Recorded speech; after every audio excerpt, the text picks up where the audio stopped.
नाचने। जैसलमेर से बीकानेर रोड पर एक बड़ा सा गांव पड़ता है जिसका नाम है नाचने। वहां से बस आती है तो लोग कहते हैं नाचने वाली बस आ गई। कंडक्टर भी बस रुकते ही ज़ोर ज़ोर से चलाने लगता है, नाचने वाले उतर जाएं, बस आगे जाएगी। इमरजेंसी के दौर में राह का एक अफिसर जैसलमेर आया।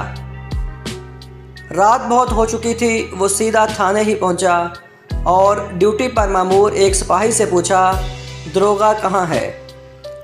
सिपाही ने जवाब दिया, दरोगा साहब नाचने गए हैं। अफसर का माथा ठनका और तल्ख लहजे में पूछा, डिप्टी साहब कहाँ हैं? सिपाही ने बड़ी शालीनता से जवाब दिया, साहब वो भी नाचने गए हैं।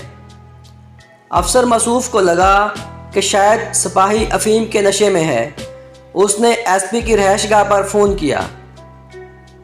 हेलो हेलो, एसपी साहब हैं? उधर से एक मोटी आवाज़ की मोहतरमा ने जवाब दिया, जी नहीं, वो नाचने गए हैं।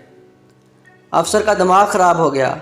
यार ये क्या हो रहा है इस सरहदी ज़िले में, और वो भी इमरजेंसी के वक़्त।